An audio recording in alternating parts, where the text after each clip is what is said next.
నమస్తే welcome to our channel. ప్రస్తుతం అంతా పొలిటికల్ అనలిస్ట్ శ్రీనివాస్ జొన్నలగడ్డ గారు ఉన్నారు. మాట్లాడే ప్రయత్నం చేద్దాం. నమస్తే అండి. నమస్తే. అయితే ఏపీ లిక్కర్ స్కామ్ సంబంధించి ఒక కీలక అప్డేట్ అయితే వచ్చింది ఈరోజు. ఎవరైతే మనం చూసాము ఎంతోమంది ఇప్పుడు దాకా నోటీసులు ఇవ్వడం జరిగింది, విచారిస్తాం జరిగింది. అయితే 40వ నిందితుడిగా పురుషోత్తం వరుణ్ కుమార్ అనే వ్యక్తికి కూడా లుకౌట్ నోటీసులు జారీ చేయడం జరిగింది. సో ఈ కేసు ఏ విధంగా వెళ్ళబోతుంది, భవిష్యత్తులో ఎట్లా ఉండబోతుంది అంటే మీరు ఏమని చెప్తారు? నిన్ననే జరిగింది ఈ విషయం. పురుషోత్తం వరుణ్ కుమార్ ఇతను ఒక కాఫీ షాప్లో ఒక 32,000 శాలరీకి పనిచేస్తున్న ఇతన్ని పట్టుకుని మద్య మాఫియాలు ఇరికించారు ఈ వైసీపీ ప్రభుత్వం. దానికి సూత్రధారి వెనక నుండి రాజకేశిరెడ్డి అనుచరుడిగా ఇతను రావడానికి ఒక ముఖ్య భూమిక పోషించింది ఒక ప్రవాసాంధ్ర డాక్టర్ అంటున్నారు. అంటే అతను మరి పశువుల డాక్టరా లేకపోతే మెంటల్గా మందులు ఇచ్చే డాక్టర్ తెలియదు, కానీ వెనక నుండి అతను ఇతన్ని రాజకేశిరెడ్డి పరిచయం చేయటం, ఆ తర్వాత ఈ లిక్కర్ మాఫియాలోకి అతను రావటం, వచ్చి తర్వాత అతనికి ఏదైతే పుదుచ్చేరిలో అంతకుముందు నడిపిస్తున్నారో ఆ లీలా డిస్టిలరీస్ని వీళ్ళు బెదిరించి ఆ డైరెక్టర్స్ని అలాగే రిప్రజెంటేటివ్స్ ఎవరు ఉంటారో వాళ్ళందరినీ బెదిరించి, వీళ్ళు బెదిరించడం అంటే గన్ కల్చర్ కదా, ఆ గన్ పెట్టి బెదిరించడం లాంటిది జరిగి ఉంటుంది. అలానే అందరిని బెదిరించినట్టుగానే వాళ్ళని బెదిరిస్తే వాళ్ళు వీళ్ళకి హ్యాండ్ ఓవర్ చేశారు లీలా డిస్టిలరీస్ని.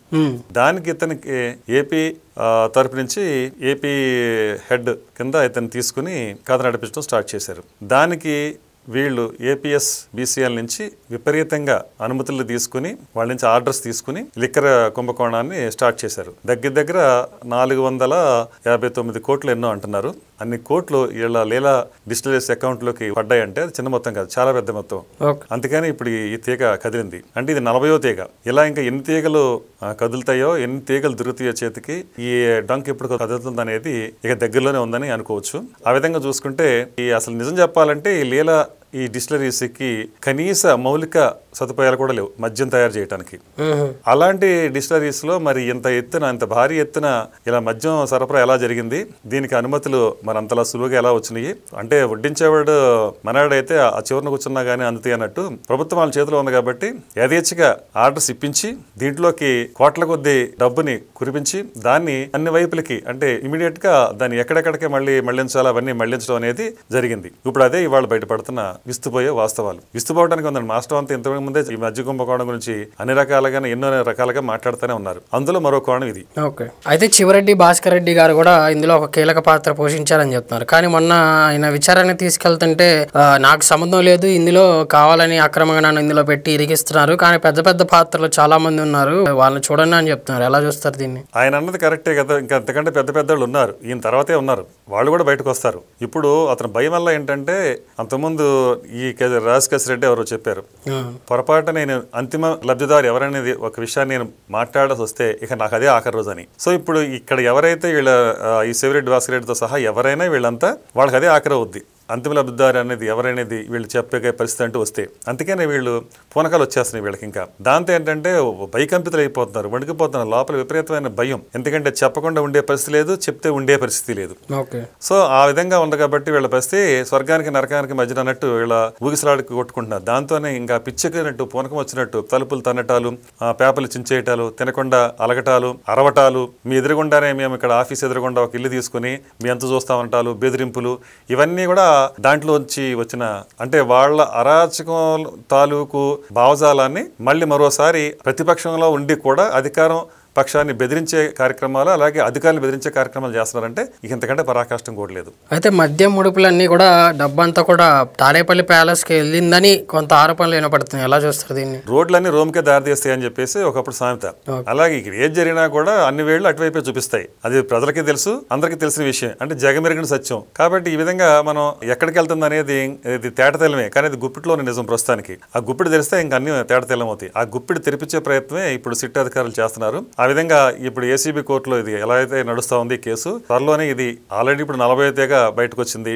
ఈ తీగలన్నీ లాగితే డొంక ఖచ్చితంగా కదలాల్సిందే. ఆ కదిలిన తర్వాత ఆ మూలాలు ఏంటో అన్ని తెలుస్తాయి, వాస్తవాలు బయటకు వస్తాయి. అయితే ఏపీ లిక్కర్ స్కామ్ లో కూడా చదువుకున్న వాళ్ళని కూడా ఇన్వాల్వ్ చేయడం జరిగింది. ఒక IITians వాళ్ళు కూడా ఇందులో ఇన్వాల్వ్ అవ్వడం జరిగింది. ఎందుకు ఇట్లా చదువుకునే వాళ్ళని కూడా మత్తుకు బానిసల్లాగా చేయడం అనేటువంటిది వాళ్ళు వాడుకోవడం కానీ ఎలా చూస్తారు దీన్ని?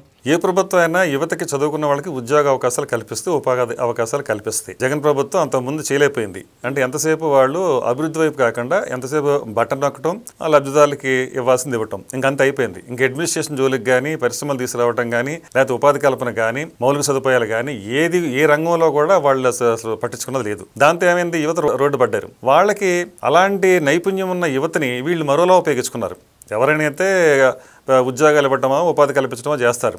వీళ్ళు ఏం చేశారంటే అందులో ఉన్న తెలివైన యువకుల్ని అట్రాక్ట్ చేసి మాఫియాలు తీసుకొచ్చి సులభమైన మార్గంలో డబ్బులు సంపాదించే విధంగా ఇలా గంజాయి రవాణా కానివ్వండి, లేకపోతే మత్తు పదార్థాల రవాణా కానివ్వండి, అలాగే మద్యం కుంభకోణం కానివ్వండి, ఇలా అన్నింటి వాటిల్లోనూ ఒక మాఫియాలాగా తయారు చేసి ఐఐటి నుంచి అలాగే ఇంజనీర్లు ఇలా రకరకాల తెలివైన పిల్లలందరినీ ఇక్కడ తీసుకొచ్చి ఇక్కడ పెట్టి వాళ్ళని ఇరికించి వాళ్ళ జీవితాలను నాశనం చేసేశారు.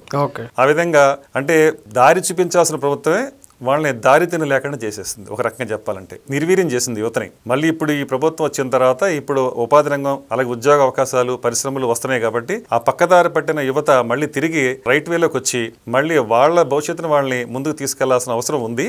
అలాగే 10 మందిని ఎడ్యుకేట్ చేసుకుని రాబోయే రోజుల్లో ఏ ప్రభుత్వం ఉంటే వాళ్ళకి అంటే రాబోయే భవిష్యత్తు తరాలకి ఉపయోగపడుతుందో ఇప్పటి నుంచి అనుకుని ఆ వైపుగా అంటే ఇప్పటికే మనకి ఎన్నో పరిశ్రమలు ఐటీ పరిశ్రమలు కానివ్వండి మిగతా ఇవన్నీ కూడా ఒక్కొక్కటిగా వస్తున్నాయి. వైజాగ్లో చూస్తే మనకి ఏవైతే మనకి ఇవాళ ఐటీ రంగం ఎంత విస్తరణ ముందుకు తీసుకెళ్తున్నారో మనం చూస్తున్నాం. కాబట్టి రాబోయే రోజుల్లో ఇప్పటికే అక్కడ 30,000 ఉద్యోగాలతో రూపకల్పన జరిగింది. ఇలా భవిష్యత్తులో ఇంకా ఎన్నో ఉద్యోగ అవకాశాలు వస్తాయి. అలాంటి వైపుకి యువతను మళ్లించాల్సిన అవసరం ఉంది. అందుకని ఇక భవిష్యత్ తరాల్లో ఈ మద్య మాఫియా నుంచి ఈ చేదు జ్ఞాపకాల నుంచి యువత బయటపడాలని కోరుకోవాలి. ఓకే అండి, థ్యాంక్ యూ వెరీ మచ్. నమస్కారం.